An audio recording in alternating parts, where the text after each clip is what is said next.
Welcome to Emerging Tech Mastery, a show that demystifies cutting-edge technology like cryptocurrency, the blockchain, metaverse, NFTs, virtual reality, the maker movement, artificial intelligence, machine learning, cloud, edge, and even fog computing.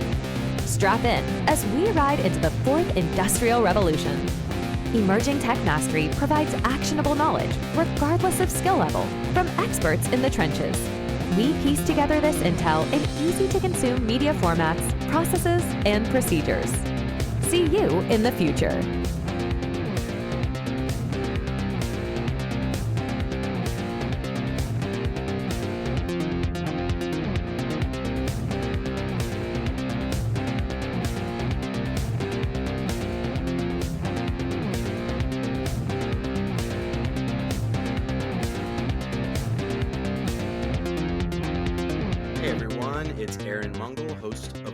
Tech Mastery, and I'm here with another fantastic episode about information security and ethical hacking, but it's a little bit of a different spin, and it's a guest you've heard from before named Frank Trezza. He's an information security professional and certified ethical hacker. Frank, thanks for coming back on. Always a pleasure. Thanks for having me. Happy to be here. Well, unfortunately, we are gathering for a little bit of a event that was Kevin Mitnick recently passed, and he is a iconic basically hacker and led the charge just from his own curiosities and interests. So we wanted to do a little bit remembering Kevin Mitnick as a little bit of a tribute. And then I was going to have you give us a little bit of some intro tools of the trade, maybe just enough to be not quite dangerous, but maybe to get a little bit in trouble, but not really in trouble.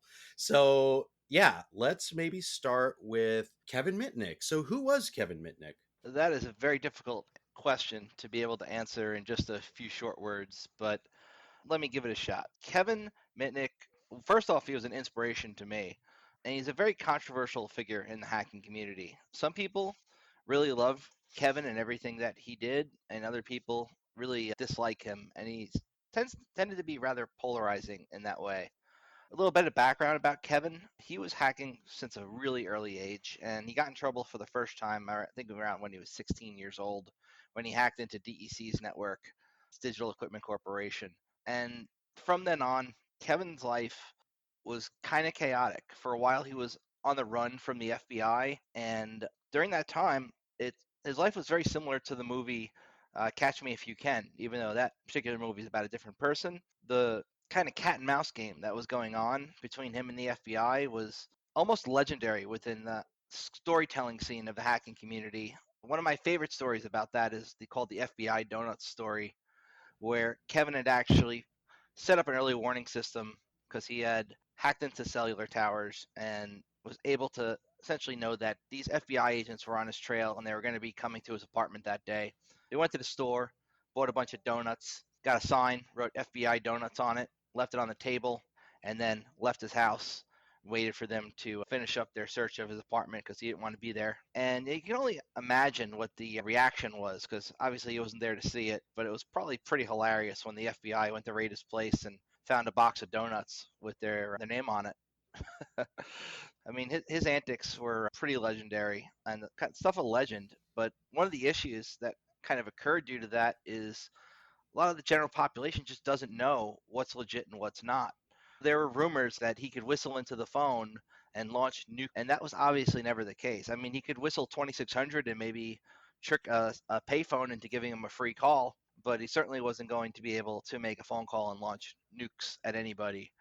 But due to the stigma that kind of happened due to those stories that were told about him and how legendary of a hacker and social engineer he was put into solitary confinement, the same kind of stuff they did with El Chapo. In jail, he wasn't allowed to make phone calls. He wasn't allowed visitors. He was pretty much in a box, unable to contact anybody. And that led to a thing within the 2600 community, which is a magazine and community centered around hacking, called the Free Kevin movement, where everybody was trying to get Kevin out. And it actually succeeded through massive letter writing campaigns and pressure from local representatives that eventually he got his sentence commuted, time served, and got out a lot earlier than they initially had intended to let him out. And he was able to start up a new career as a security consultant and kind of rebrand himself. A lot of people in the community kind of saw that as selling out, I see it more as survival. You got to adapt and overcome to what you're thrown. And I think he did a great job at that. It's almost like you said, not only hard to answer, but where do you start, right? So, just really quick on the sort of funny hacking stories, another couple that I ran across that I thought were pretty brilliant was he hacked the bus fare. So, he was getting free bus rides in downtown LA.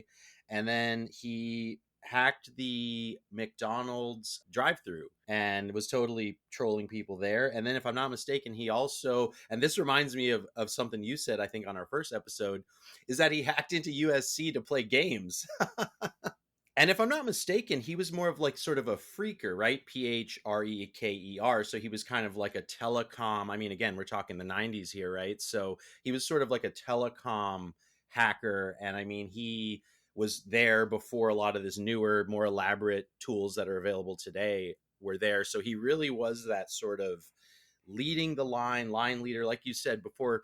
Hacking was really like a big concept or construct or even big industry, right? It was a very early time. Correct. Back then in the 80s and 90s, and even before then, the phreaking scene was really big. And there's a lot of crossover between modern day hackers and phone phreaks. I'm not sure exactly when we kind of stopped calling it just, phone phreaking and it became hacking, but it was certainly a really good example of early hacking where people were able to manipulate things like payphones. And one of the best pranks I ever heard, I think it was actually Kevin's, where one of his friends had upset him. And the way he decided to get back at his friend was using his skills, social engineering, calling up the phone company and talking them into changing the level of service on his friend's house. So when his friend would pick up the phone to make a phone call, it would say, "Please deposit 25 cents for the first minute." It changed. It made his house phone seem like it was a payphone, and he was very adept at that. His father worked in the phone company. He was familiar with the lingo, and he was able to really effortlessly talk to operators and manipulate them into making decisions on his behalf and making changes because he could call up and pretend to be a line technician.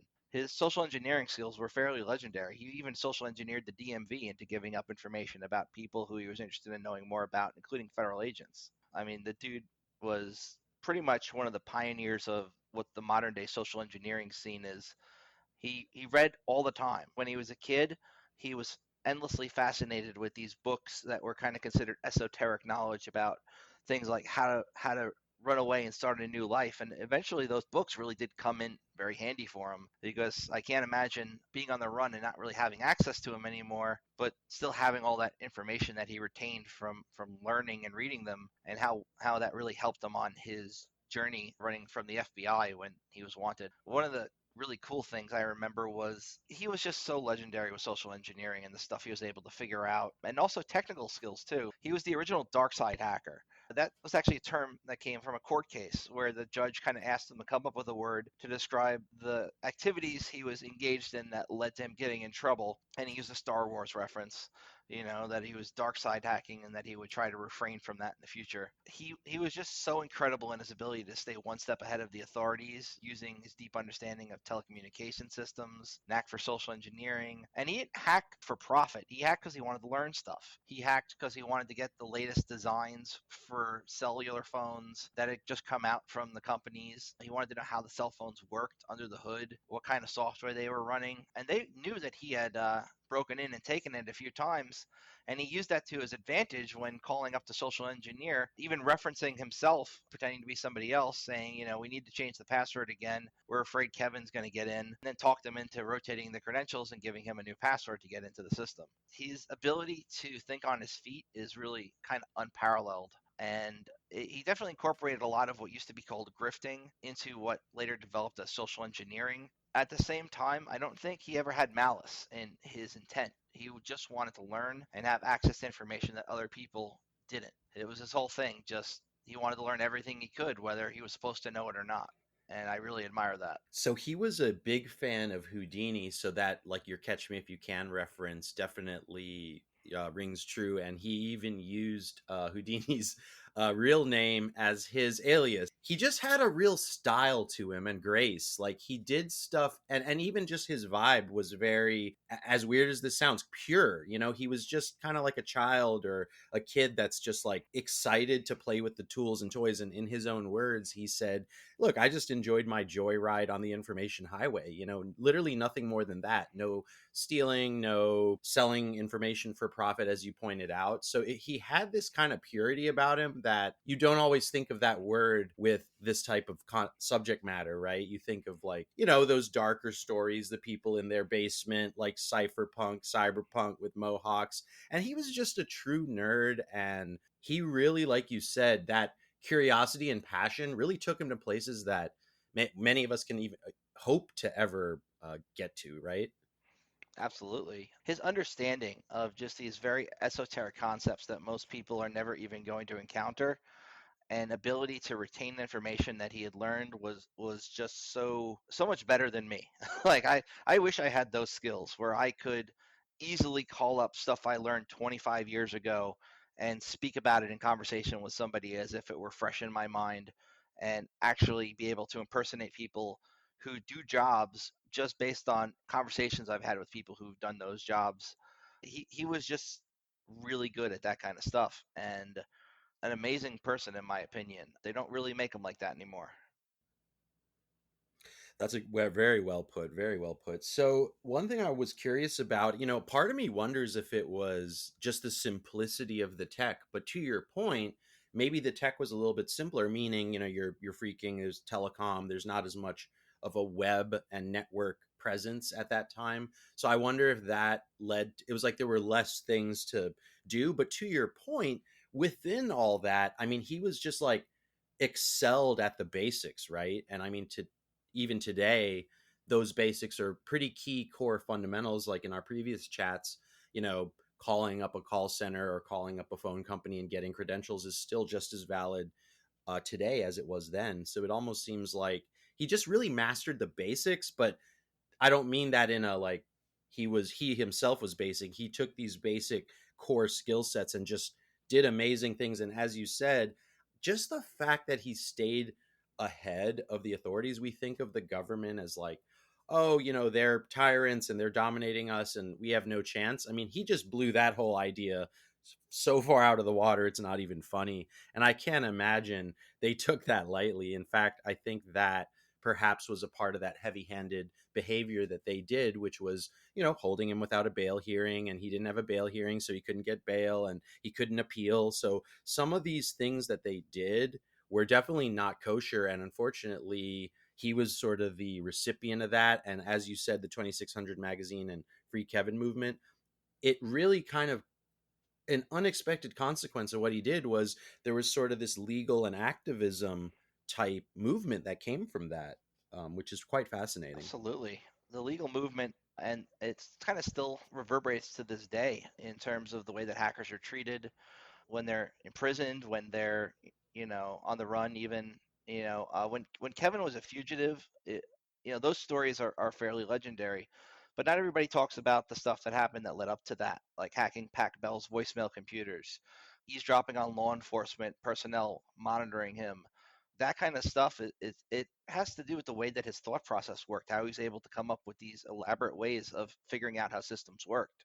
He had the kind of brain where he would kind of reverse, go backwards. He'd see a system that fascinated him, and we can use the example you used about the bus, uh, getting free bus rides. So his thought process there was pretty brilliant alone. As a kid, he's like, look, I'm getting on the bus and I see that the bus drivers are using these key punches, and they punch the card, and it looks a little bit different every day with a different punch, but it will, the gist of it is all you need is this piece of paper, and if it's got the right punch on it, you can ride the bus for free. So he went up to the bus driver and very cleverly said he was doing a project for school and that he wanted to know where he could get different types of hole punches, and he found the kind of hole punches that they used very fascinating. Wanted to know where he could get one. The guy told him the name of the store where the bus company essentially would go and purchase those from. He then went to that store. He realized there were pretty much three hole punches they used in rotation each day of the week, and he bought one of each of those three. and then he dumpster dived. He went into the trash cans. He noticed that observation through the pen testing methodology there, like one of the first steps is enumeration, understanding your target. He knew that innately. He observed that the bus drivers would get off the buses, and if they had a few passes left, they'd just toss it. They wanted a fresh book because it was easier to carry a fresh book than just like 3 or 4 passes. He hit those garbage cans at the bus station, take them out of the garbage, and then he used his hole punch and punched his own transfers. So as far as the bus drivers were concerned, he had just gotten a transfer from another bus, even though if this was the first bus of the day he was taking. He'd hop on, present his ticket, they take it, they put it in the box, and never think twice about it. And there was really no way they'd even be able to tell. Eventually, I think he even became friends with some of the drivers who just thought the whole thing was very funny, and they would just give him extra tickets that he could punch himself and go wherever he wanted. That's his methodology. His way that he thought was a deep desire to understand how complex systems work and the ability to reverse engineer the steps involved in securing them, and then how you go about attacking those and finding weaknesses. It's not a skill set a lot of people really have innately. It really oftentimes needs to be developed over time through people going through very adverse things in their lives to have to know how to do these things and learn how to adapt that way. But Kevin, it just came naturally too. Yeah, and I mean, I'm kind of curious about, and I know you've already sort of started to answer a lot of the stuff I'm going to ask you, but how would you say he impacted hacking and even maybe cybersecurity or info security in a way? What you said about him sort of reinventing himself after the legal stuff, he sort of created almost this job for himself, and frankly it appears he may have created an industry or took that first shot of information security being on the table. If I'm not mistaken, he went and talked to I don't know if it was Congress or some body of government people and said, hey, we need to really look at cyber information security and protect it. So how would you say he impacted hacking and cybersecurity as a whole, like, movement and industry? That's a great question. So while I wouldn't give Kevin all the credit there, his story along with the fact that he was able to really verbalize what had happened to him, tell his story, definitely impacted our industry. I wouldn't give him the credit that is often attributed to him as being the first hacker, or people call him the world's most famous hacker when he was alive. Yeah, he was certainly famous or infamous, depending on how you really want to look at it. But at the end of the day, he did make a lot of contributions to what later became information security as an industry. But I wouldn't give him all the credit. There were a lot of people involved in that. He spoke to Congress, but other hackers have done the same thing, like Mudge. He talked about issues with border gateway protocol that still exists to this day that could take down the entire internet. There's lots of famous hackers who have kind of reached out to the government and tried to get that kind of stuff going and fixed, testified before Congress. And I don't remember if Kevin personally testified before Congress. He might have. But I do know that there's certainly a lot of impact from what he's done, what he did rather, and how it changed the way we think about things, changed the way we think about threat models, changed the verbiage we even use. I mean, in our industry, we use a lot of terms that are kind of borrowed from the military because there really didn't exist adequate terms to describe what we do outside of conventional warfare, like red teaming, blue teaming, who those people are, what the methodologies involved are, all that kind of stuff. Kevin certainly contributed a lot of that knowledge and the kind of fundamentals to what later became our industry, but I wouldn't necessarily give him all the credit there, like I said. Yeah, maybe he was perhaps more of like an agitator or instigator of certain things that were already like in place somewhat. So yeah, I think he just sort of like amplified certain concepts and constructs. He kind of like pushed on the thing that was maybe already there and like it broke a bit, or it moved essentially because he was really honed in on his targets, as you said. Now, why would you say he's so beloved by the hacking community, or even hated, as you said, or maybe disliked? Yeah, you can really sum up the hacking community by somebody's uh, the back of somebody's laptop I saw a picture of online recently. It had the Free Kevin sticker, right? And then underneath it, it had a sticker that said "Put Kevin back." And then, underneath that, it said "Free Kevin again," and then "Rest in peace, Kevin." I mean, even amongst the same people, some people love him, some people hate him, and sometimes it's the same people, different points in their life. Um, I think a lot of people who are more in the government sector, more involved in things like governmental regulations, compliance, auditing, that kind of side of the fence, they really disliked him. A lot of people who are very on the opposite side of the fence also disliked him because they saw him as a sellout. Throughout like the last few years of his life before he was diagnosed with cancer and really didn't tell many people about it, he was working for a company called KnowBe4, and they specialize in targeted phishing campaigns for organizations so that they can kind of emulate what a threat actor does in terms of sending phishing emails to their client to see who clicks on them, and then make them take training so that they won't click on stupid stuff again. That is, I would say, a pretty noble contribution to the community. But a lot of people didn't see it that way. They saw it as, he needs to make money. He's selling out. He's capitalizing on his name. He's capitalizing on his fame. Uh, and he would still, hack things. But I think towards definitely after he got out, he was much, much more careful and made sure that he followed kind of the statement of work where you get the permission from the client first and you have it all in writing before trying to hack anything. He definitely was kind of like a caged animal, in my opinion anyway, where, he definitely still had all the skills and could use them if he wanted to, but had to kind of restrain himself because he didn't want to risk ever having to go back to jail. That being said, that didn't stop him from joking around and using his knowledge in trolly ways sometimes. And there are, a lot of stories. I can't share all of them, but some I've heard about, he's had with other hackers and people who would try and screw with him because they thought, kind of like the current WWE champ, you got to go and, take the title from him, but he never really was interested in titles or, outside of the fact that it helped him sell books, I think. Um, and he did write 4 really good books, in my opinion. 3 of them really good, one of them okay. But the takeaway is that, like after his release from prison, he transitioned from hacking to becoming a security consultant. And that is a really big and difficult step to make. I think other people who've gotten arrested and been in trouble have tried to do it with a lot less success. He would actually advise government entities on security measures, best practices, help develop best practices. It's a really big transformation from a hacker to a security expert. And it was a significant part of his latter life. He'd been involved in a whole bunch of security endeavors like writing books, giving talks. He ran a cybersecurity company called Mitnick Security out in Las Vegas, on top of being chief hacking officer for KnowBe4. And I think he introduced the term chief hacking officer too, because I see Relic, David Kennedy, who was actually friends with Kevin, use that same title at his companies now. And I think it's a pretty cool title to have, actually. Might give myself that title with my company someday. And it's just amazing how much impact one person can really have on the world itself and our industry in specific. And I'm not giving him more credit than he deserves, but I think a lot of things would be very different if we didn't have the stories and the lessons learned from what happened to Kevin.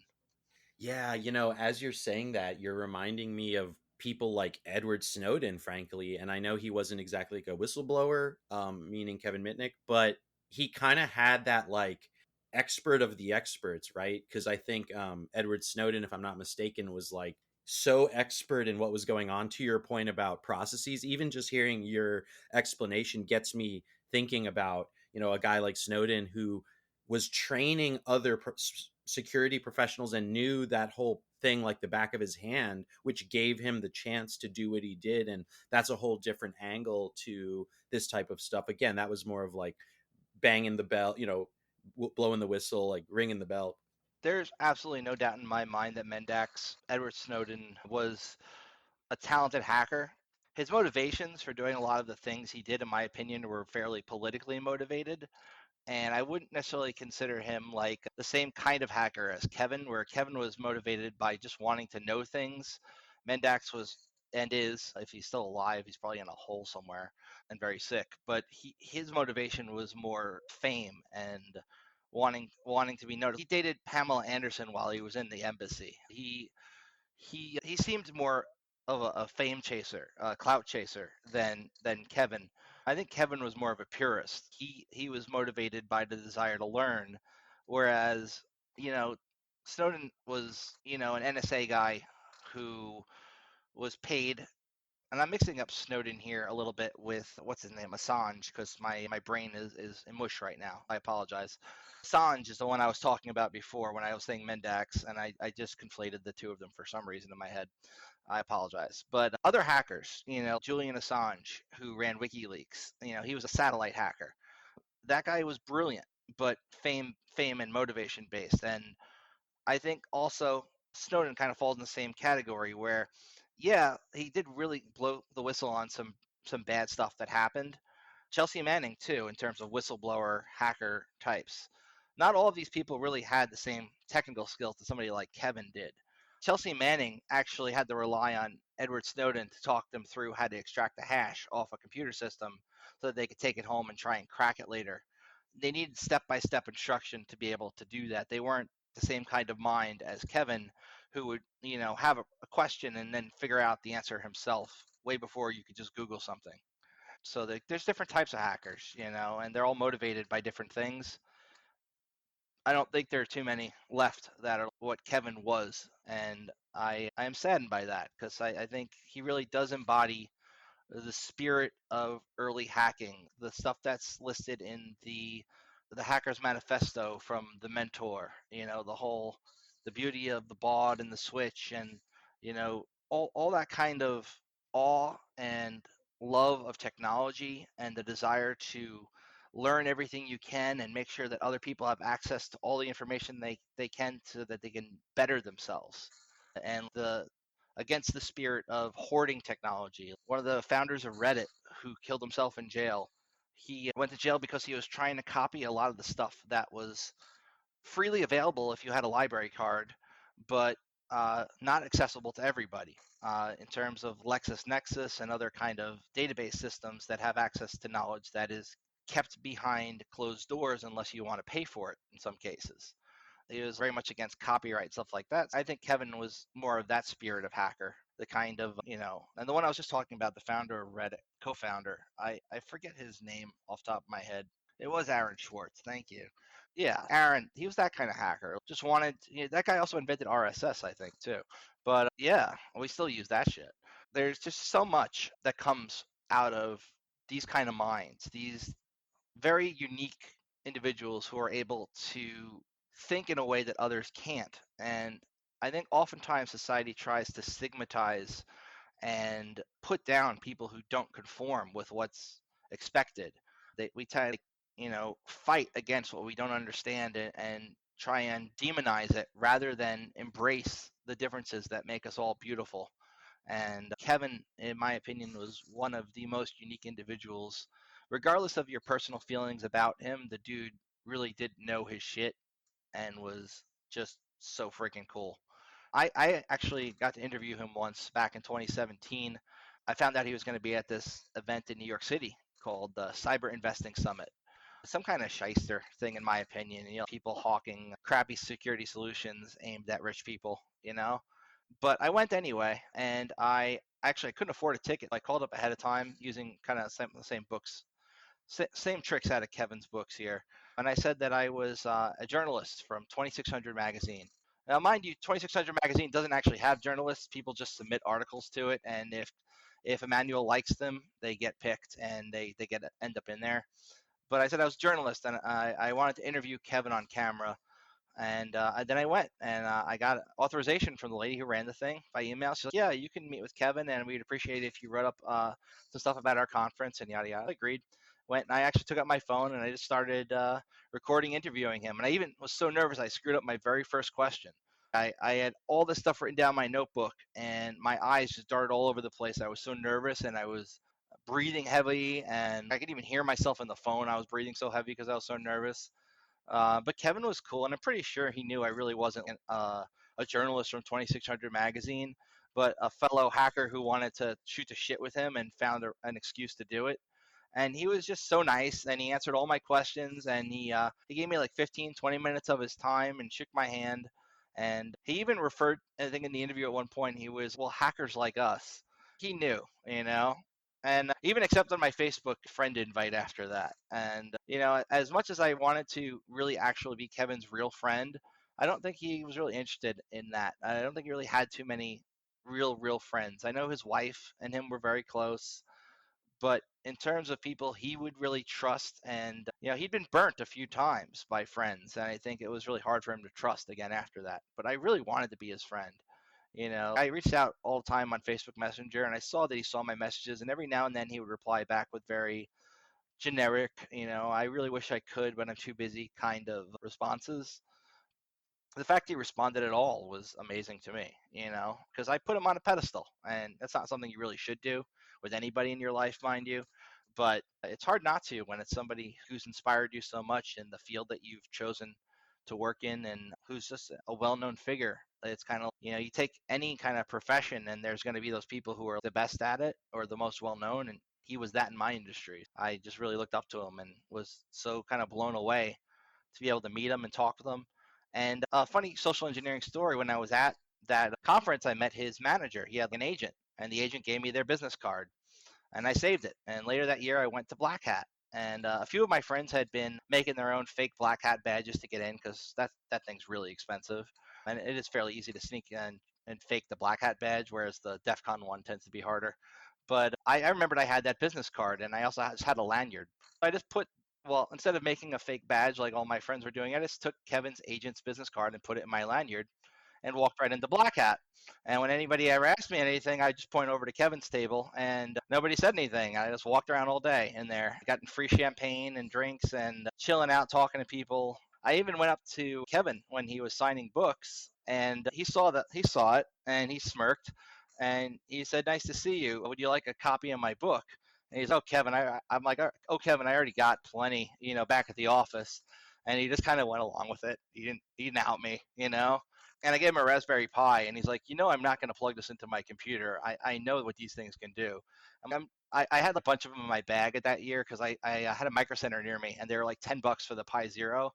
I bought like 50 of them and just brought them to DEF CON with me, and was giving them out with, some adapters, and talking about how you could do like bad USB attacks with them and cool shit. And I gave one of them to him, and he looked at it like, "This is pretty cool hardware, but I'm never going to plug this into my computer."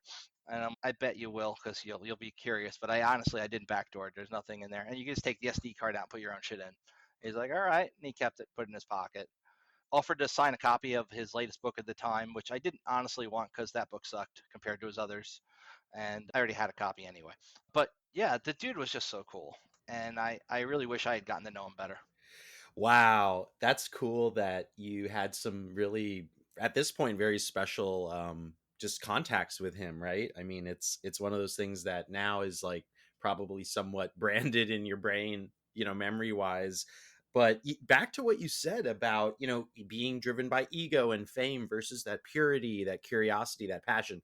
I think my biggest takeaway from what you've said so far, just on a mindset level, is just being, you know, I don't want to quite say carefree, but he just had this like, yeah, I'm just focused on what I'm interested in, and I'm gonna follow that, and sadly about Aaron Schwartz, like how strong did he have to be to survive in, first off, it was several years, but then on top of that, he was put in solitary for a while. And I mean, that's got to be just very jarring, not to mention living on the run. So it just seemed like not only was he humble, but he just seemed like he had a very strong mind, sense of self, and he clearly didn't allow his imagination to run away with him, because I can only imagine, how most people would react to some of those challenges that he had. So that's one thing that stands out to me is He didn't buy into the bullshit people said about him and let it go to his head and his ego. A lot of people think he did.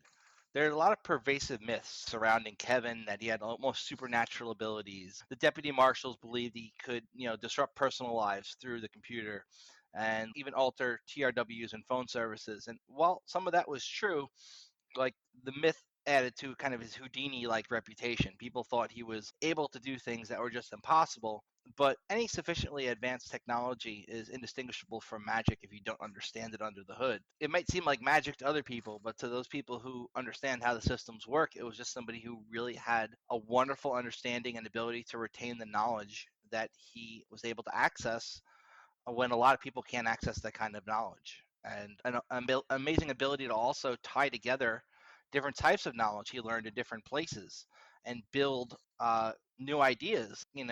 Nowadays, if I lose my cell phone, I can go on Google and be like, "Hey, where's my phone?" And it'll ring, right? And it'll tell me where the phone is.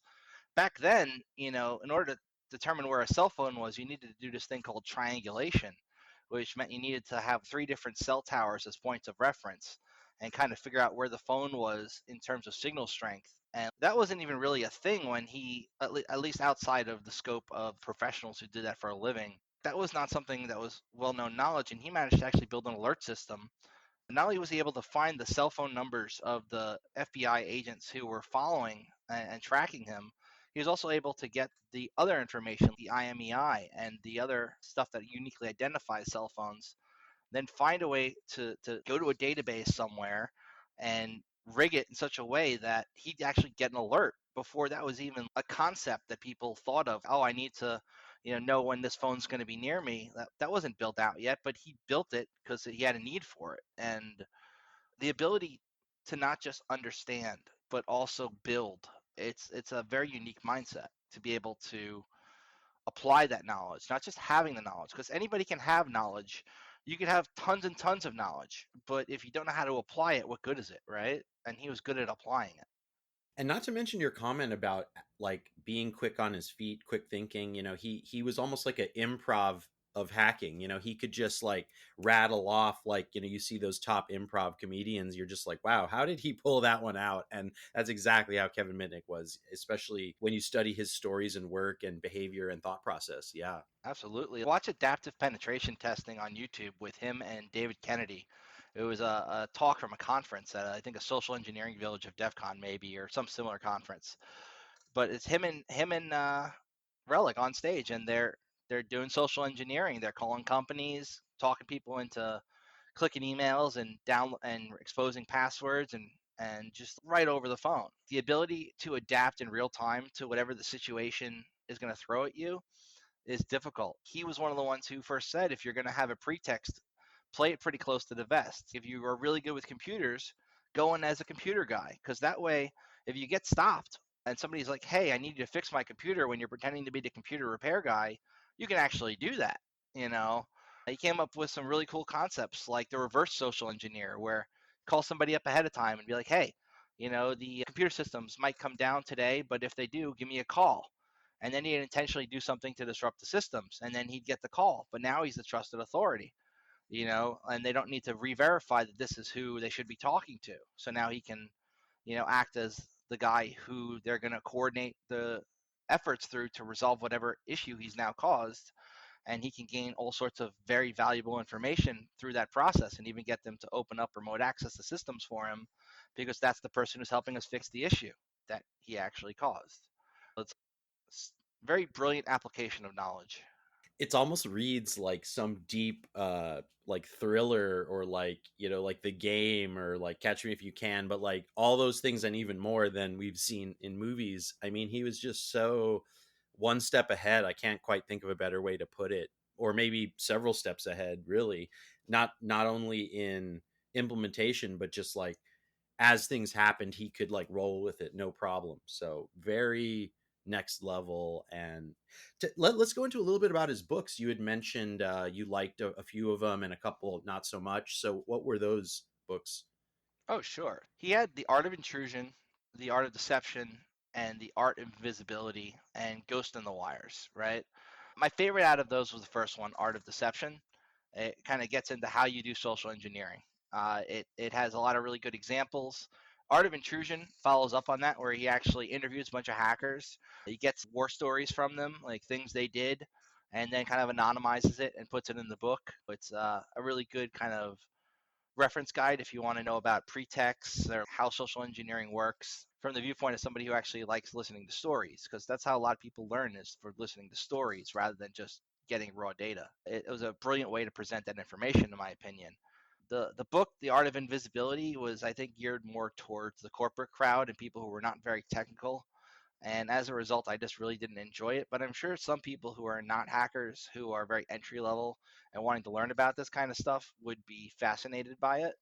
And Ghost in the Wire is his story. It's, everything from, age 16 on, where he talks about the bus ticket story, to hacking Deck, hacking Pac Bell's voicemail, being a fugitive, the Motorola microtax stuff, and his capture, his conviction, what happened after. That's in that book, and that's a pretty good read as well. It talks about his friendships as well, and another hacker also named Kevin, who he was friends with, who he had a falling out with. It talks about the person who actually managed to capture him, so to speak, or the hacker the FBI had on payroll. Is an Asian name that I always have trouble pronouncing. Starts with a T and then has an S in it after, and I'm just not good with those. They made a movie about Kevin that without Kevin's consent, and they portrayed Kevin as the bad guy in the movie. It was called Operation Takedown. It was supposed to be a sequel to the movie Hackers, but maybe more spiritually than anything else. But it was garbage, because there's so many lies in that movie, and then the screenplay. They have him actually attacking that Asian guy in the movie physically, which never happened in real life. They make him out to be such a schmuck, and he wasn't. It was not a good movie. Don't recommend looking at it. But if they actually did ever do a movie based on the true story, the true life of Kevin, I think it'd be fucking brilliant. I cursed. Sorry. Hopefully you don't have to scrub that out. Ghost in the Wires, right? If they made a movie based on just the stories in that alone, I think it would do very well. And the person who helped the FBI, his name was Tsutomu Shinomura. I hopefully didn't butcher that too badly. But that was the guy who was involved in tracking and assisting law enforcement in his capture. He was also a computer security expert, and he became personally involved after Kevin hacked into that guy's personal computer. You can imagine the resentment of having a famous hacker break into your shit as a hacker yourself. And that's what kind of led him to the whole digital cat and mouse game. I think that story alone would make a really good movie if it weren't for the fact that the screenplay made Kevin out to be such a bad guy, an evil person, when he wasn't. Like, he was just somebody driven by knowledge and wanting to learn. But with movies, they need to have a clear-cut good guy and bad guy. That other security researcher was the good guy, which leaves Kevin being the bad guy. Right. And I think there was definitely some ego involved. And then there was also a figure whose name I can't think of, but that was involved in like the movie, and they wanted to write a book. There was this sort of like almost like dark journalist kind of character where he was driven by profiting off this story, and he didn't care if it was twisted, at all. And so that was there were some kind of interesting, like, I hate to say like evil characters, but definitely not looking for Kevin's benefit as they were relating. And it was very obviously the security guy, probably ego, and then the journalist, as you said about the Snowden thing earlier, very fame and profit driven, and he didn't care about what the real story was or being accurate in any way. So that was some interesting characters that popped up. Perhaps when you do this kind of stuff, like you said, you're going to have people that dislike you for a variety of reasons. Right. I think anybody who's going to be in the limelight and a public figure is going to have a fair mix of people who both love and hate them for various reasons, whether they're justified or not. And in Kevin's life, I think we had Justin Peterson, right, who's in the acknowledgments of one of his books, and that guy actually cooperated with the authorities that led to Kevin's arrest. And unfortunately, I don't think Kevin would have wished him any ill will, but Peterson was found dead in his West Hollywood apartment due to a drug overdose. And you have Ronald Mark Austin, who was also in the acknowledgments of one of Kevin's books due to the context of his relationship. And there are some rumors about a potential betrayal of him with Kevin. And David Schneider was a former federal prosecutor, but Kevin thanks him in his book. And it's kind of amazing that he was able to put aside people who had wronged him in favor of seeing the best in people, which is not something that a lot of people are able to do. They're wronged by somebody, all they do is perseverate on hating that person. I think Kevin was more able to forgive when people screwed him over. Yeah, that's a really good point. He was just so, like, again, that purity of just approach, mindset, philosophy. He almost had this like philosopher side to him that is definitely something worth emulating, because I just can't imagine with all that pressure on him, all the years taken away from him under very sketchy legal behavior by the government. And, he was able to just keep moving. And as you said, built himself up a business. Talk about reinventing yourself, which, being a consultant in general is hard enough, let alone, like you said, you have this bad history and background with your arrest and what you've done. So yeah, truly incredible. Was there anything else about him you wanted to mention, or his books, before we get into tools of the trade? Sure, OPSEC, right? Operational security tool, one of those other tools we borrow from the military. Kevin got caught. Kevin was so careful when he was on the run, and I didn't really get to get into it, but the method he developed for establishing new identities is one of the things people really dislike about him being on the run. Where he figured out that if somebody's born in one state, right, and they die in another, it's not always recorded in the original state. He found also that oftentimes when it comes to infants who die early in their life, if they're born in one state but die in another, there's a social security number and a bunch of records that could easily be taken over if you file the right paperwork in another state. But he was able to generate these new identities based on the social security numbers of dead children. That is something a lot of people really disliked about the way that he was able to stay anonymous, but it is also kind of a victimless crime, in my opinion. And the way he got caught operational security wise was, it's mentioned in his book. I think the chapter is called The Unexpected Discovery, if memory serves. But it was a seemingly regular day, and federal agents were searching Kevin's apartment, but they suspected that it was Kevin Mitnick, but they didn't actually know. The guy who was there with them, who was Kevin, kind of looked like their suspect. They weren't 100% sure it was him, and he had an ID that said a different name and a whole background and a story, and people who would say that that's not Kevin Mitnick, that's Joe Schmo. The agents were actually close to leaving. They turned everything over in the apartment. They went through everything. And then they found Kevin's old ski jacket and discovered a pay stub made out to Kevin Mitnick in one of the pockets, long forgotten about. And that piece of paper that was hidden away for years and overlooked inner pocket of his jacket became the key evidence they needed to actually arrest him. And when they arrested him after finding the pay stub, Agent Thomas was like, "Hey, you're under arrest." Not what you see in the movies or the book, the portrayals in media. They didn't even read him his Miranda rights. The atmosphere was so tense. It was like, despite his pleas, he's like, "Can I just take my gastric reflux medicine?" They're like, no, because they were so afraid of the legend that had been perpetuated about this man that they figured there could be something in there that he could use to hack stuff somehow in a pill. They just didn't know. And he managed to evade capture and stay hidden in plain sight for 3 years.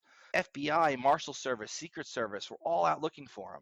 But that discovery of a pay stub, an operational security failure, people get caught because they have two wallets with two separate sets of IDs. Kevin got caught because, he didn't check his old ski jacket that he managed to bring with him across all these different places. And they handcuff him, right? And usually you're going to handcuff a suspect behind their back if you're the U.S. Marshal. They actually use multiple pairs of cuffs, a belly chain, leg irons. As they walk him out the door, I mean, I can't imagine what was going through his head. His freedom is just over. He probably thought he was never going to see daylight again and had to come to terms with that. And he'd been so meticulous in covering his tracks, using multiple aliases, constantly being on the move. And it was a pay stub in an old jacket that led to his downfall. It's just amazing. Even the smartest people can overlook very, very simple things. Wow. And, just to kind of add on to this, because I did do a little bit of research on some of these stories, but yeah, so not only was he super meticulous, and you're right, he almost like tricked them into like, he kind of browbeat them like, why are you bothering me? I'm clearly not him. What's wrong with you guys? And like, they were kind of believing it, like, oh shit, maybe we did screw up.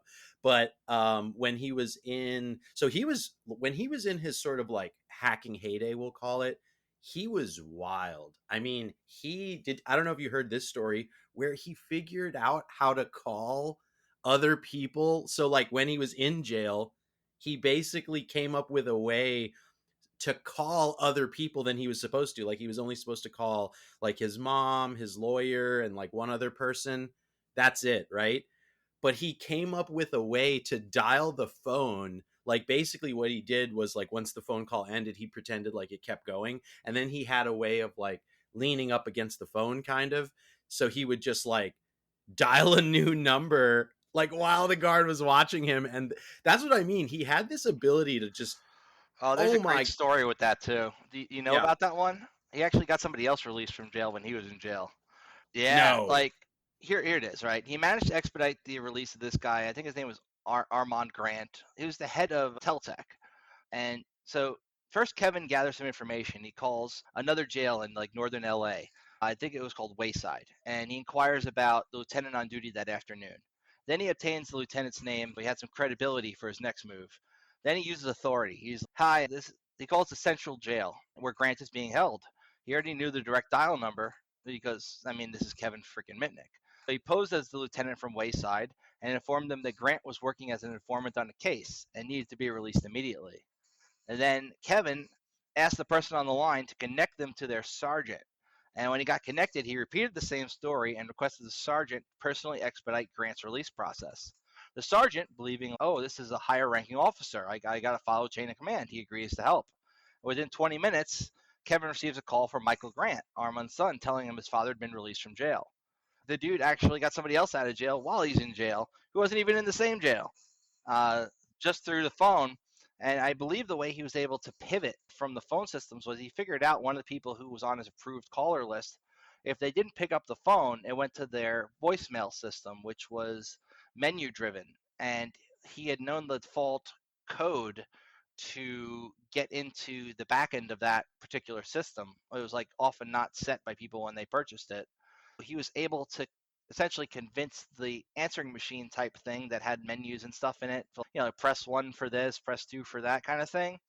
He was able to log as an administrator on that and then make calls through that system as if he were an actual user within that PBX system, as calling back to his own phone freak days, That's unreal. I mean, like how, like that's what I mean about his, like when he was in that heyday. I mean, he would do anything. And I mean, just imagine the risk he took on doing it in jail. And I mean, they got so upset because they're like, how are you doing it? How are you doing it? So then they like would hand him the phone. Like they installed a phone like outside his cell and like handed the phone like through the cell or something after that all happened. So he just had such an amazing ability to like upset the authorities and get around their they monitoring. they took the dial pad off the old stool phone, the one where you had to do the rotary phone. They took the rotary piece off the phone and just handed him the phone where you had the receiver and the phone, and he did the trick. He actually knew that if you push up and down on that receiver, and it's kind of like Morse code, you can actually dial phone numbers just by the up and down of the hang up code. So like he would, you know, hit it over and over again. They actually do the same thing in the movie Hackers. That's probably one of the only legitimate callbacks to the real technique that's in that movie. But he's able to actually make a phone call that way too. They really couldn't stop him other than locking him in a cell and not letting him have any contact with anybody. I had another really cool Kevin story I just wanted to tell before we move at tool tactics and procedures. Once he was with one of his friends, right? And he goes, "You want to see a central call station, a central station?" Which was at the time kind of the phone company equivalent to like a data center, right? It's where they had all their important systems, everything in the company, even their billing stuff is in there. It's a very important place for. So his friend's like, yeah, but how are you going to get in? He's like, leave it to me. And they literally just show up at this place in the middle of the night when there's one security guard working. Kevin knows how to get in just innately. I don't remember the specifics there, but they're in the building already at this point, and they're walking around, and he's showing his friend a whole bunch of cool shit that goes on in a central station, the manuals, where everything is, and he just knows it. He's probably been there before, honestly. And the security guard comes by. He's like, "Hey, who are you?" And Kevin kind of lets his friend to let him know. He goes, "Let me do all the talking." And his the security guard calls up. So first he goes, "Who do you work for?" And Kevin, knowing a whole bunch of people who work in the phone company and who works for who, and lists the name of one of the supervisors he's familiar with. And this is a supervisor who would be able to grant access to that data center, central call center, whatever. And they go, and the guy's like, "Okay, well, I'm going to verify that you belong here." And he calls up the supervisor at like 2 a.m. Guy, like half asleep, rolls out of bed and answers the phone. He's like, "Hello." Security guard goes, "There's a guy here. I don't remember what name he used at the time. We're just going to say Kevin Mitnick. Kevin Mitnick, and he says he works for you." And the guy goes, okay, he's probably one of my direct reports. Name doesn't ring a bell, but put him on. And, Kevin now has the phone up against his ear, and the security guard can't really hear what's going on. And Kevin has a one-sided conversation with the guy where the security guard can't hear what's going on. And he's like, hey, yeah, I'll get those reports to you tomorrow. No. I was just showing a friend around the central station. Yeah, everything's fine. The security guard's just doing his job. No need to get him in any trouble. No, I appreciate it. Well, thank you so much, sir. No, okay, goodbye. And he hangs up the phone. The security guard was expecting to be handed the phone back, but he didn't get it. And now, you got this supervisor who's been screaming in the phone the whole time. Who is this? What are you doing there? Put the guard back on the phone. Meanwhile, Kevin was having a one-sided conversation, not acknowledging any of that. And then the guard just let them go. And they got back in their car. They went outside and they drove a few blocks away, parked the car, turned the lights off, and looked, and waited about 10 minutes for the security guard to come running out of the building looking for them and flashing the light as they kind of ducked in the car a couple blocks away and laughed about the whole thing, because the supervisor finally found out a way to call back the call center in the middle of the night and get transferred to where he needed to talk to the security guard.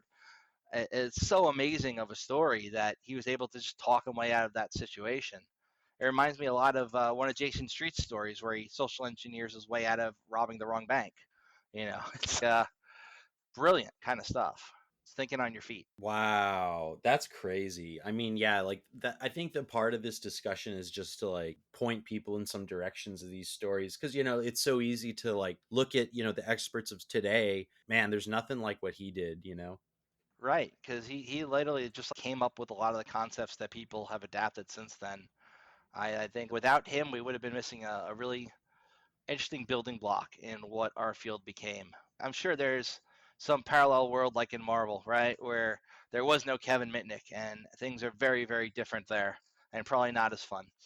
Yeah, and I mean, this is a good segue into, we have all these new tools now, and I kind of, just to kick off before we start diving into the actual tools themselves, but like, do you think that having more tools necessarily makes things easier, or is it almost like because he had less tools of the trade, so to speak, that he actually kind of almost in a creative manner came up with these workarounds that frankly we don't even think about doing, because you could just use this tool that kind of gets you there more directly and almost makes the choice for you in a way? Or do you think that we are able to do similar things, like if we did take on his mindset, or do you think the tools maybe get in the way of that?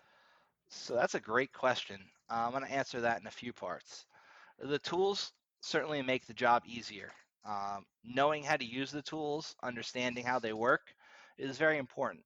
We have a problem in our industry where there's people who don't understand how the tools work but know how to use the tools, and that leads to a false sense of people thinking they know what the hell they're talking about when they don't. Uh, this is commonly referred to as script kiddies, right? People who know how to use scripts, know how to use programs, don't understand the code, don't understand how the programs work or what they do. But if you had to ask one of them how they hacked into something, they'd be like, oh, yeah, I use such and such tool. But if you ask them how that tool worked, they might not even be able to tell you. There are people who download an exploit for a known vulnerability and don't even read through the code before trying to then apply that exploit and hack something. And we see issues with that where the bad guys realize the good guys are going to do this kind of methodology, and they'll put fake exploits up on websites that don't actually exploit the vulnerability, but backdoor the system of the person running the tool who doesn't understand the tool that they're running. That's the first part of the question. The second part is, does it make it easier? Yes, it makes it easier to get into hacking. It makes it easier to kind of just have a basic foothold and like a standard set of tools that people can use to do very simple tasks. If I want to know what ports are open on a computer, there's a tool that's been around forever called Nmap that Fyodor wrote. And you can use that tool to see, okay, this computer has all these ports open. And it's kind of a Swiss Army knife for hackers in terms of network scanning, where it's got all these different scripts. One of my favorites is called the Vulners script, where it will compare the banners it gets when it does an Nmap scan to a list in a database, and then let you know what exploits might exist or work against that target, and give you a link to them, which is kind of cool for a tool that's built into a lot of stuff already. and they have all these different enumeration scripts and all this stuff built into Nmap. A good tool to know, and nobody is going to tell you go memorize all the switches to Nmap and what each of them do unless you're taking some stupid exam where they require that for the day. But just knowing what tool does what job and having a basic understanding of the syntax of that tool, even if you then have to look up command line switches and specifics each time you use it, is a lot easier than having to reinvent the wheel every single time you want to do a task, which is kind of like back in Kevin's day. If you were a phone freak, there were tools of the trade. You had the Blotto box, the blue box, the red box. Each one of these had a different function for hacking payphones or, connecting to systems you're not supposed to connect to that the phone company ran to perform various tasks. A lot of that knowledge is still known by a lot of people today, and they're very fondly reminiscing over the good times when they could call up Japan in the middle of the night from their house and have the call billed to one of their friends who they don't like, who they're having a falling out with. There's a lot of really cool stories about that time. But as things have evolved and gotten easier, you also have criminals who are more easily able to access the same tools, tactics, and procedures that have been developed for white hats and then corrupt that knowledge and use it for evil. Like a friend of mine, I wouldn't really call him a friend of mine, but somebody I know named Raphael Mudge, no relation to Peter Zapko, other Mudge. He wrote this tool called Cobalt Strike, which was a paid version of another tool he wrote called, I forget the name of, but this Cobalt Strike tool was really badass in its way to visualize what's going on when you're hacking using a tool like Metasploit. Metasploit's another really good tool to learn. It's an exploitation framework, technically called a post-exploitation framework, but there's stuff in there for pre and post and all the steps in between. You can use a tool like that for good, where if you're a pen tester and you're conducting an assessment, you can easily and visually keep track of the computers that you've hacked and figure out ways to pivot between those computers and do all sorts of interesting visualizations of the data that you're getting. And it pretty much makes hacking more point and click friendly for people who don't know command line stuff. Great tool, very expensive, and easy to crack in its early days, where you could pretty much just edit a config file within the jar, the Java archive, and change the number of days till it expired. That became very popular with bad guys and APT groups. That stands for Advanced Persistent Threat Groups. Those are usually hacker groups, whether they're nation state or not, that are very advanced in their abilities. And they use these same tools that the good guys use, but cracked copies of them. And there are really interesting stories about them using cracked copies of Cobalt Strike and people like John Strand who figured out, oh, these guys are using a cracked copy of it, and that version had this issue, that was fixed in the release notes. Let me reverse engineer a tool that defenders could use if they're able to identify somebody's using that tool, and it could take that server right offline, through a kind of denial of service attack. Without actually flooding them with traffic, it was able to essentially send a malformed packet to the command and control server and knock it offline until they, restarted the program, which would cause a lot of headaches for these bad guys. Whole field surrounding that with DNS sinkholing traffic from botnets and stuff that's come out. But none of this would have happened if you didn't have the people who were able to come up with the concepts that led to the tools being developed in the first place. And there's a big skill gap between the people who know how to use the tools properly and the people who actually understand what the tools are doing under the hood. And it's getting bigger every day because a lot of the classes in colleges that teach things like ethical hacking, they don't necessarily require the fundamentals of computer science to be taught first.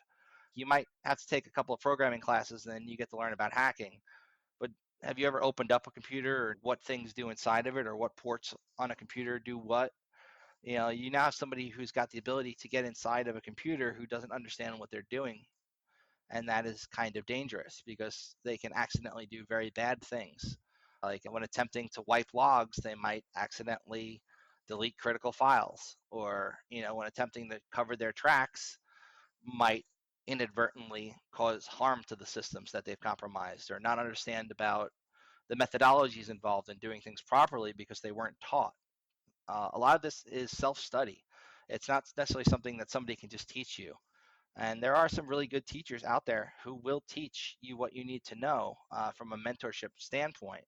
But a lot of the times, those are not the people who are going to be working as a college professor, getting paid hardly anything. I saw my friend Georgia Weidman posted something on Facebook today about, she doesn't get paid very well doing the kind of work that she does as a professor teaching, and she wrote the book on pen testing. She is the definitive authority when it comes to that.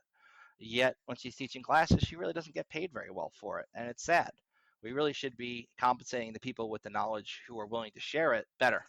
I went way off topic with that, but get me back on track. Like that. That's a good point about the knowledge workers and like how you may need to kind of cobble together different disciplines. Like as you were talking about that, I was kind of pondering on, even like it might sound kind of silly or fun or rudimentary, but like stuff like A+, like how does hardware work? I mean, I look at the OSI model and I'm just like, man, we are all living in software land with little to no attention or awareness of hardware and infrastructure. And I feel like Kevin grew up in a time where we were kind of still in that hardware phase. I mean, frankly, look at Freaking. I mean, it was almost more fun in a way. I mean, at times software feels a bit mind numbing and difficult, especially for the lay person or someone, who's not super technical or a programmer. So it almost feels like, yeah, like you're saying, we need to maybe go back and say, what is hardware and what is all this built on? What is infrastructure? I mean, there's so many centralized,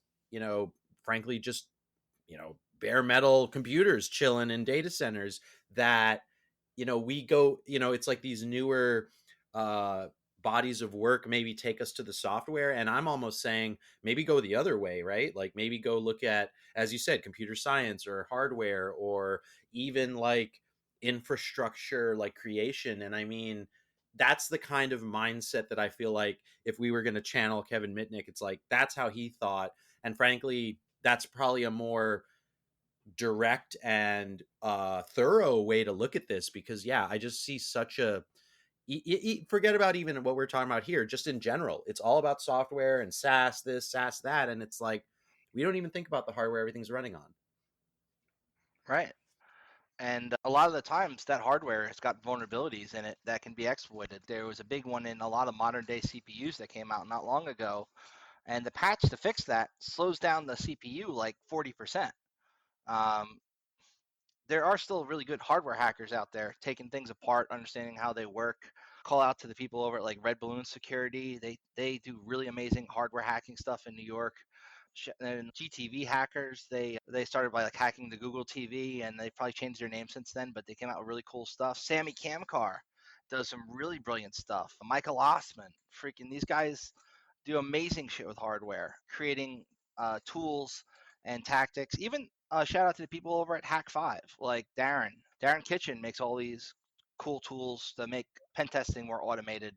I do kind of sometimes shit on the stuff that people like them do, and especially when joking around with friends of mine in the industry, because what they are doing is essentially lowering the barrier to entry for people who want to learn how to hack stuff to the point where they don't really need that esoteric knowledge that a lot of us haven't, and they can just hack a Wi-Fi network if they're willing to go spend the money on a Wi-Fi pineapple and spend like 20 minutes learning how it works. It's not as hard as it used to be to do a lot of these things where you still need to learn the commands associated with the tools you're going to run. Even if you grab, say, a password hash of a system, knowing how to use Hashcat used to be a very esoteric skill that not everybody knew how to do. You'd use John if you could because it was quicker and the syntax was easier and it would crack it with CPU really quick.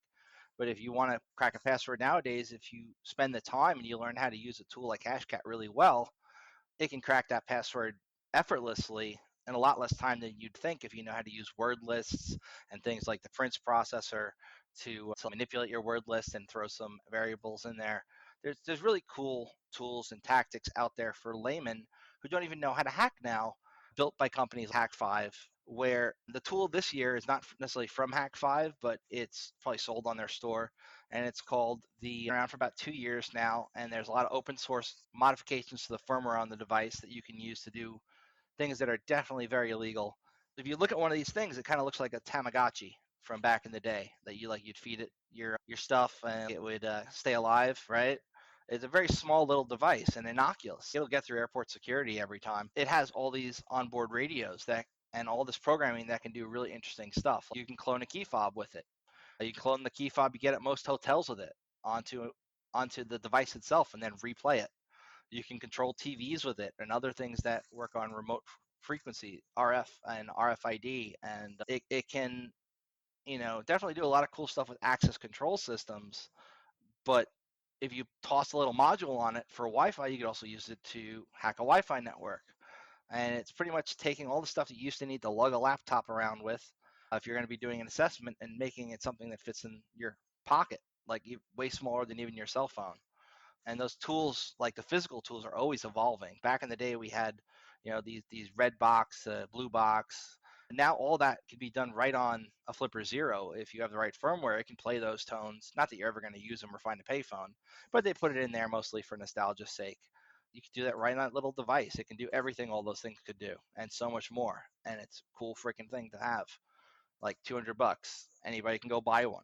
You know, and it's dangerous in the wrong hands. You take somebody out to Las Vegas to a casino with the Flipper Zero, and maybe they put, say, a little modification on it so that it can blast IR signals a little bit better than the default settings.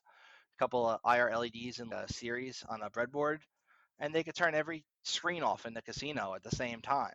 They could just run a program, and it would cycle through the remote codes for every TV system out there to hit the off button. TV be gone, you know? Imagine you're in a casino and all the screens on the slot machines and the everything turns off because there's some jerk playing with a toy. You know, there I'm not one for advocating for barriers to entry for governmental getting involved and telling us what we can and can't buy. That's not my thing. But I do think, maybe you should learn how the tools you're going to use work first before you play with them, especially in a place where you could do damage. Yeah, I think that's really good advice. And I did want to point out, learning, was it educational and, learning purposes only, right? What do you think about, it's amazing all these tools that are out there and all the complexity of what you can do. But let's say I had mentioned, like stuff like a Raspberry Pi and Kali Linux. That was what that I took that cybersecurity class. Like that seemed like a really nice entry point. Do you agree with that, or do you think there's other stuff that, let's say you just wanted to, like, and Kali Linux, just so everyone knows, it's a Linux distribution, and they'll have like a cracked sort of operating system, or sort of like, vulnerable on purpose. So very good for learning and education. As you said, I'd encourage everyone to not go tinker on the real world. And you've said this in the past shows about basically like lockpick your own stuff, so to speak, and in every category that is. So yeah, like maybe paint a picture there of like where someone could get started if they wanted to just tinker and learn. And as you said, go slow and not try to just buy these shortcuts, but actually try to understand what's happening. Sure. Kali Linux is a great starting point. The people who put that out, Offensive Security, actually offer a class called Pen Testing with Kali, which in my opinion is one of the best entry-level courses for somebody who wants to learn how to actually do the kind of hacking that a lot of offensive security people do, in terms of people who work as pen testers and vulnerability analysts, and that whole kind of offensive security skill set. You can pull down a copy of Kali Linux very easily from their website, and there's multiple ways you can install it on multiple devices. If you're on a shoestring budget, right, you can even put it on a really old laptop. It'll probably run okay as long as it's got at least 4 gigs of RAM. And if you have a modern day PC and you have the knowledge on how virtualization works, you can pull down a virtual machine image of it and run it as kind of a computer within your computer. And as a virtual machine, you're going to be able to do pretty much everything you do with a physical one, except for some things that might require direct access to USB ports. In terms of like Wi-Fi hacking, that can be a little bit tricky if you're not doing it on bare metal, but you can tend to get working if you use the right tools and know what you're doing. But it can sometimes be better to run it bare metal in certain circumstances. But Kali Linux is freely available. There's a lot of similar distributions as well. There's Black Arch. That's a really cool distro. Parrot OS. There's different, and now Kali even has different variations on it. They have Kali Purple, which is for people who want to do both offensive and defensive security stuff on the same distribution. And it used to be, I would never, ever recommend running Kali as your daily driver, as the operating system you do all your work from, because it used to run everything under the root account. I like horrible security practices where you're going to be running things as the highest possible user when you're attacking people's systems, meaning that all it takes is one little exploit in your own stuff and you're going to get hacked yourself. So a bit dangerous, right? But they've locked it down and did proper user segmentation where you have a low privileged account now and reworked a lot of the tools to work without needing to elevate privileges. They've done a really good job in the past few years of making that a much better product. They even hire professional graphic artists to design hacker looking graphical user interfaces so that it looks like the shit you see in the movies because they want it to look cool, transparent terminal windows and green text on a black background kind of stuff. It looks neat and it's got all the tools you're going to use built in, or at the very least has the ability to install them very, very easily using the APT built-in packaging system rather than needing to go to GitHub and clone stuff and hope it'll compile properly, which as somebody who's just starting out can be a bit of a daunting task if you don't know how to do it. I remember when I was first starting out, I used to nag one of my friends just trying to get Metasploit working properly because I was using the wrong version of Ruby and it kept breaking. And I needed to learn about all this stuff like Ruby in terms of different versions of Ruby running on a system using this program called rbenv and all this stuff that nowadays all you got to do if you want to run Kali on Linux is you type apt install metasploit-framework. If it's not already on there, it installs it and it just works out of the box when you type msf console. With one caveat, you do need to start the database first, otherwise you're not going to be able to save your results, and they don't tell you that, but that doesn't matter. We're not going too esoteric in there, but the tools are just freely available now. You can pull down this operating system. It's got every tool you're going to need, and it looks really cool. And if you're doing a pen test, it even has the ability to kind of look like a Windows system now, where you can hit this key combination and it changes the GUI so it doesn't look like something from a hacker movie into what looks like a regular Windows 10 desktop, even though it's not.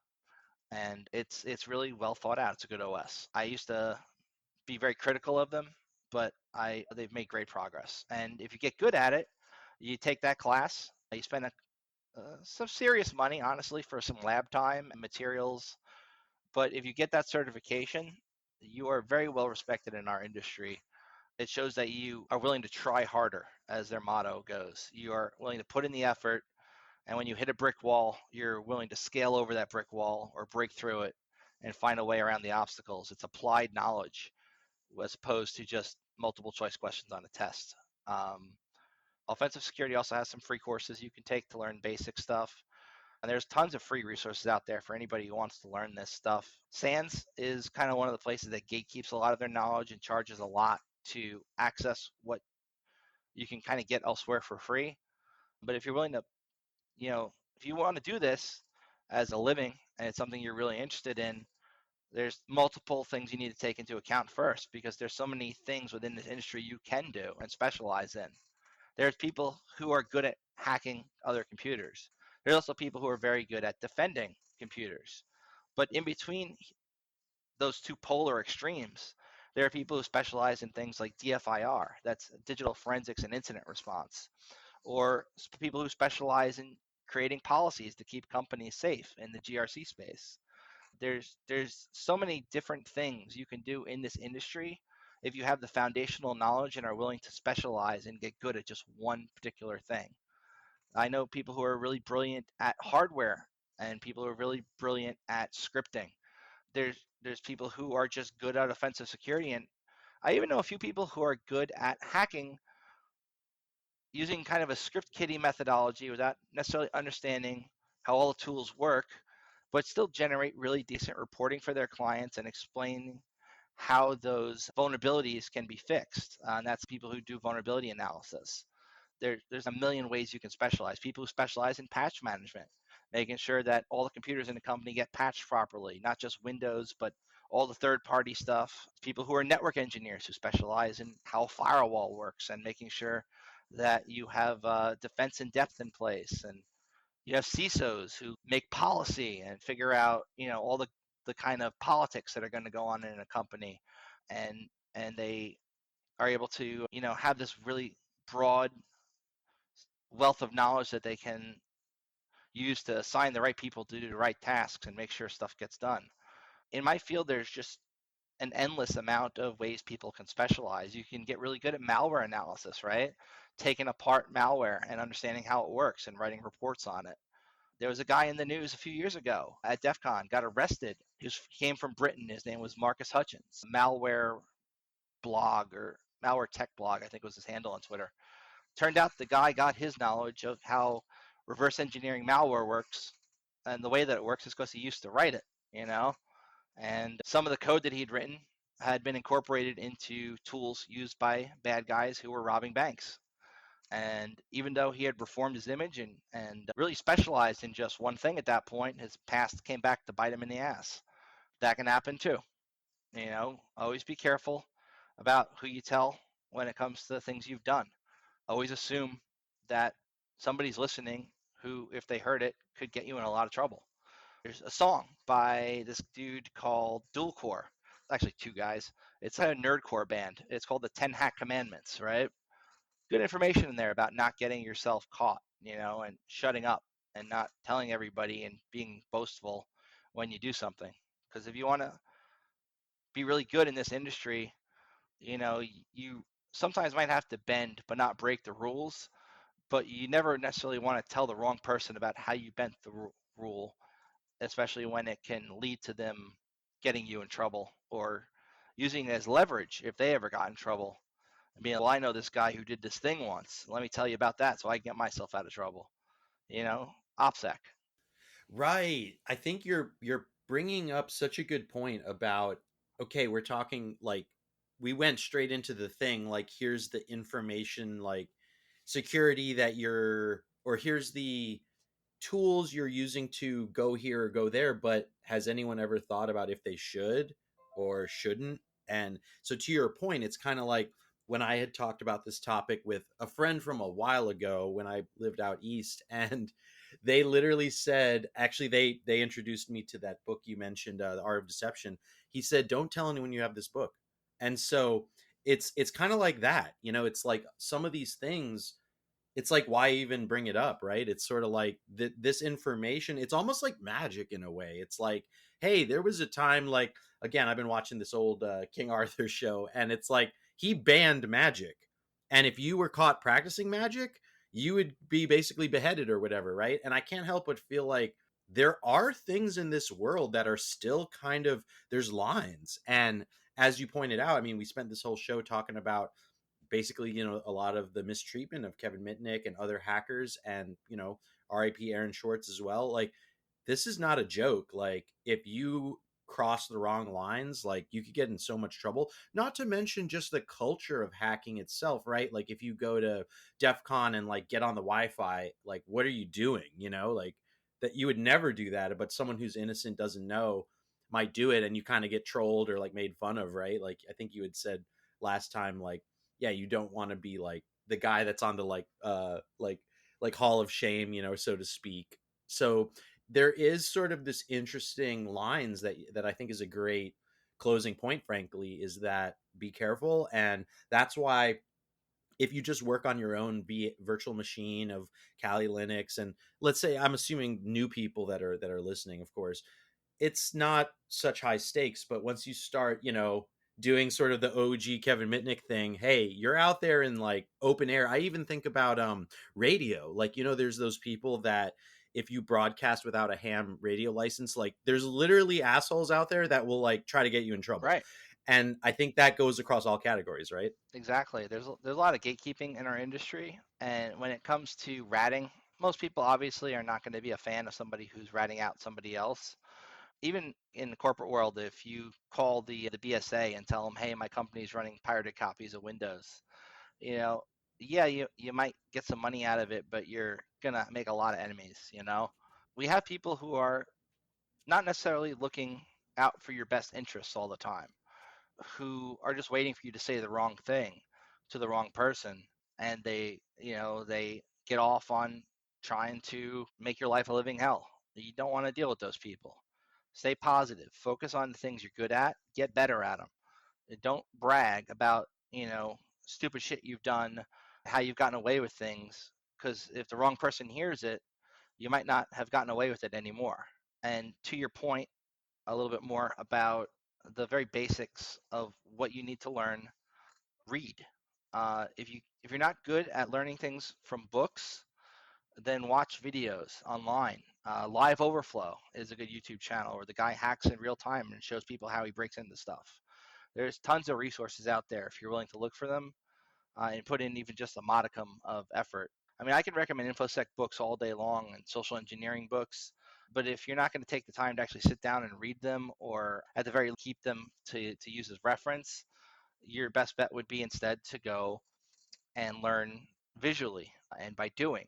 Go and there's this website called Hack the Box where you can get free access to a VPN where you will have a bunch of machines on it that you are legally allowed to hack. And there's even step-by-step tutorials on how to hack them. And if you like it and you start enjoying it, you pay for a little bit higher level of access to more machines. And you can even do write-ups on how you hack these machines. And, people will look at your write-up, and it's a whole kind of thing where people are fighting for bragging rights on how they've been able to hack machines and putting together really good guides on how they did it. You can find them really easily just Googling tutorial and hack the box. There's it really does very much depend on the way that you learn. If you want to be a hacker, not everybody's born with the hacker mindset and hacker mentality. A lot of people are very complacent with once they hit a problem, they just kind of give up and they're not resilient. If you want to be good at this, you need to try harder. The offset motto goes, you got to keep hammering away at a problem until you figure it out. When I took the OSCP exam the first time, I was up 24 hours working on these machines and I didn't even pass. I actually managed to exploit every single one of them, but my reporting was garbage and it didn't get me enough points to pass. I had to try again. You got to try harder. Keep going at it until you get there. If you're going to have the kind of mindset where once you hit an obstacle, you're just like, screw this, I'll do something else. Hacking might not be the right field for you because this is a field of people who are problem solvers, people who come across a problem that nobody's seen before and work on ways to finding a solution for it. Sometimes that problem may be gaining unauthorized access to a system, but that doesn't mean that same kind of skill set can't also be applied towards fixing problems people haven't seen before, finding vulnerabilities in web apps and letting the people who have written them know about those vulnerabilities before people get hacked.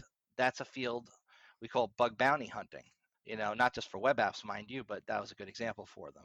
There are people who make a lot of money finding bugs in very popular products, reporting them responsibly to the companies involved, and then getting money for doing that. It's a respectable job when done right. A lot of people who are in there don't necessarily do it the right way, but there's so much stuff you can do if you're willing to take the time, the effort, and do the research.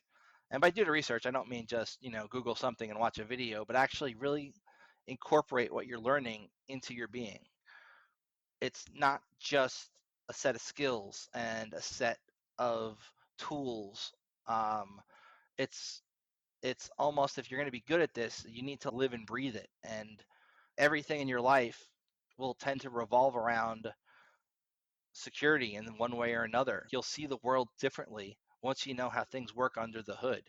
And honestly, you might not be happier for it because sometimes ignorance really is bliss. It can be really scary if you know about how certain things work under the hood and you realize these are things everybody uses and are just vulnerable. It can be scary to have that kind of insight. But if you're the kind of person who's willing to actually work towards solving those kind of problems, I really recommend you get into hacking too, because it's not just about breaking into shit. It's about understanding how to secure shit better so that other people can't break into shit. It's two sides to the same coin. Yeah, that's wow. It's amazing the philosophy that's brought up from this. In fact, I feel like it's almost less about tech and more about philosophy, frankly. I mean, look at everything we covered with mindset and attitude. I mean, just really quick to kind of tie it back together, Kevin Mitnick was an amazing just person, mind, like from an attitude perspective, mindset, passion for learning, curiosity. It's almost anything but tech when you look at it in the way that you just described. So I think that's super wise, super just good advice, and sage wisdom, right? Of, hey, and by the way, I can relate to what you're saying. Like, I'm a sort of a thanks to Deviant Olam, who you had recommended, and I had watched some of his stuff at a previous security sort of association event. Wow, I pay a lot more attention to doors, including my own. So maybe if people are like maybe a little intimidated by everything you just said, take a little, take a little bite of a couple ideas, and your security model can improve. And that's where I've gotten a little bit excited. It's almost a fine line of maybe getting a little paranoid at times, but ultimately knowledge is power. And just being aware, I think, is actually quite empowering. So once you kind of get past that jarring, shocking realization, as you said, moving from ignorance is bliss to knowledge is power, wow, yeah, it's a little bit of a rough ride if you're not ready for it. But I think ultimately it does put us all in a better place. And I was even working on an article about open source, and I actually was making the comment that we're safer because of it. So all this scary stuff you're talking about, wow, I want a lot of security researchers and pen testers discovering it, working on it, trying to break it again, because that's going to make it better. And then it's like the cycle repeats, right? Like someone's going to then try to break into that new thing.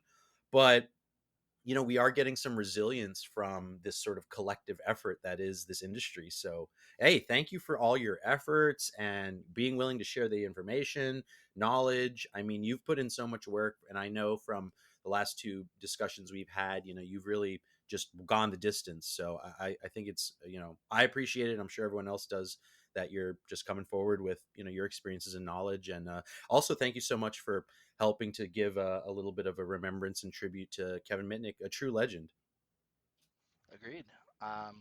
He will be missed for sure. And I really do hope that we learn some lessons from his story, and we improve ourselves as a society due to what we've learned from not just Kevin, but people like Kevin who, really embody the mindset and even the spirit of what a hacker should be. So that's all I got there. Thanks for having me on your show. Yeah, man. I don't know if I could say any more much better or add on to that at all. Yeah, thank you again, Frank, for coming on. And yeah, this probably will not be the last conversation we have. There's always so much to talk about, almost more to talk about than less every time we talk. So thank you again, man. You're welcome. Have a great day. See everyone in the future.